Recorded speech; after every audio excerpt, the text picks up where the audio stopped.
ప్రభునందు దేవుని ప్రియులైన వారులారా, ప్రభునామమున మీ ಎಲ್ಲరికి శుభములు కలుగునుగాక. ఈరోజు మన వాక్య వర్తమాన ధ్యానాంశం గృహం.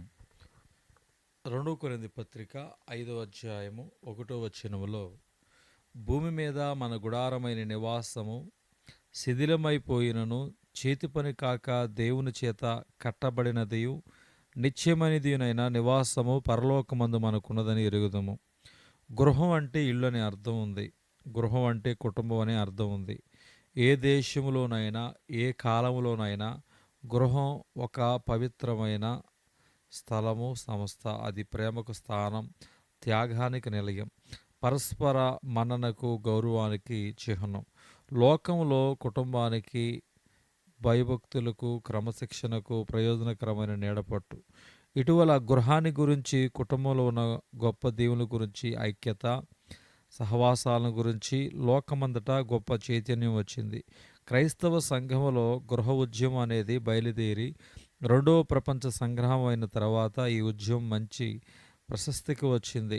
గృహం అంతా కలిసి దేవుని ప్రార్థించటం, గృహస్థులంతా దేవాలయంలో తోటి కుటుంబాలతో కలిసి ఆరాధించటం, దేవుని వాక్యం పఠించటం, ఈ రీతిగా ఆయా కార్యక్రమాలు ఈ గృహ ఉద్యమంలో వస్తూ సహాయపడ్డాయి.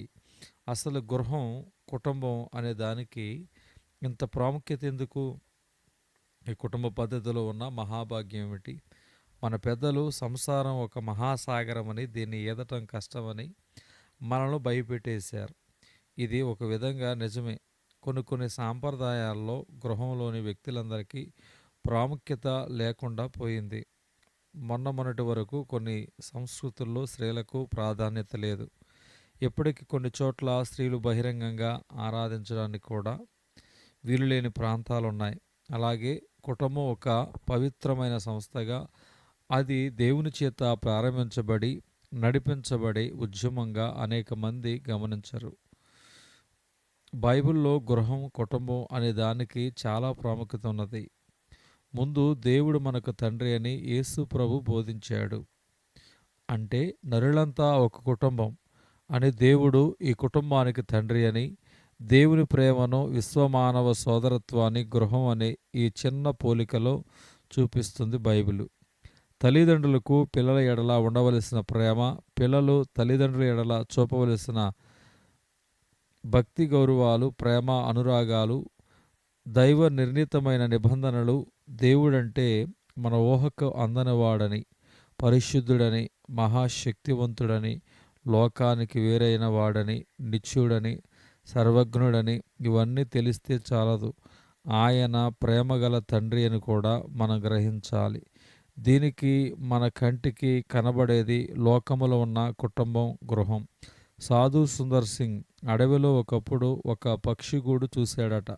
ఆ అడవికి నిప్పంటుకుని ఆ పక్షిగూడు తగలబడుతుంటే తల్లి పక్షి ఆ గూటిలో ఉన్న తన పిల్లల మీద రెక్కలు కప్పి అణిగి ఉన్నదట.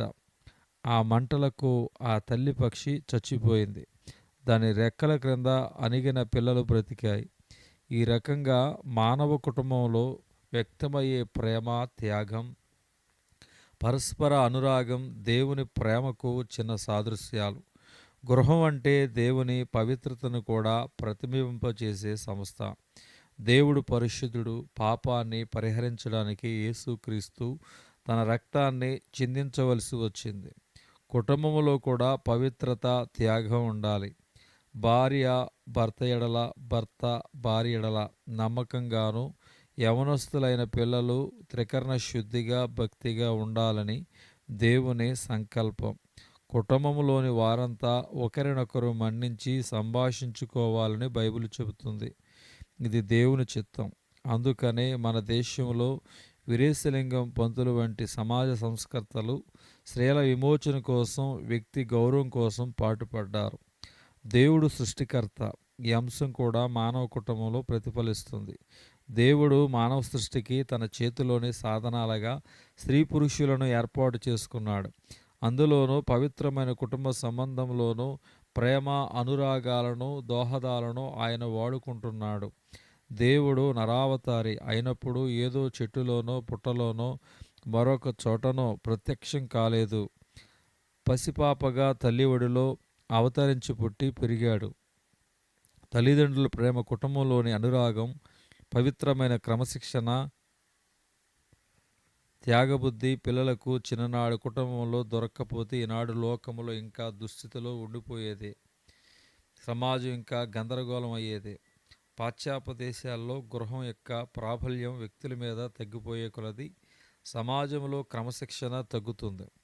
తల్లిదండ్రుల అదుపాజ్ఞలో పెరగని పిల్లలు సాధారణంగా లోకంలో నీతి నియమాలకు భయపడరు. అన్నదమ్ములతో కలిసిమెలిసి పెరిగి ఒకరి కోసం మరొకరు కొద్దిగా త్యాగం చేయటం నేరవని పిల్లలు స్వార్థపరులైపోతారు. కాబట్టి గృహం నరులకు ఒక శిక్షణా స్థానం. అందుకే నవనాగరికత పెరుగుతున్న ఈ రోజుల్లో ఇంటి పట్టు వ్యక్తుల మీద వదిలి పోకుండా ప్రయత్నాలు చేస్తూ ఉన్నారు మన పెద్దలైన వారు. గృహంలో ఉన్న పవిత్రతను, గొప్ప దీవెనను ఎత్తి చూపిస్తున్నారు మన నాయకులు. ఇంతే కాదు, ఈ లోకం విడిచిపెట్టిన తర్వాత మనమంతా మన తండ్రి ఇంట నిరంతరం సంతోషిస్తూ ఉంటామని చెబుతుంది బైబిల్. అందుకనే పరలోకమే నాది స్థిరమైన గృహం అని పాడారు ఒక భక్తుడు. ఈ లోకయాత్ర ముగిసిన తర్వాత మనం ఇంటికి చేరుకుంటామని చెబుతాం. కాబట్టి మనం ఈ లోకములో ఉన్నంతకాలం గృహం, కుటుంబం అనేది దేవుడు మనకిచ్చిన ఒక దివ్య సంస్థ, ఒక పరిశుద్ధ స్థావరం. వివాహం ఒక పవిత్ర సంస్కారం. పిల్లలను కనడం, పెంచడం ఒక మహాధర్మకార్యం. వారిని బాధ్యతాయుతంగా సుశిక్షణలో నడిపించటం దేవుడు మనకిచ్చిన ఒక బాధ్యత. కుటుంబంలో ప్రార్థన, దివ్య గ్రంథ పఠన, ఐక్యత, ప్రేమ, సంతోషం ఇవన్నీ ఉండాలి. ఇది దేవుని చిత్తం. గృహం అంటే, కుటుంబం అంటే, సంసారం అంటే చులకనగా చూడకూడదు. ఇది ఏదో లేనిపోని భారం అని విసిగిపోకూడదు. దేవుడు ఈ కొద్ది మాటలు దేవుడు దీవించునుగాక. ఆమేన్. యూట్యూబ్ ఛానల్ క్రియేట్ చేసి లక్ష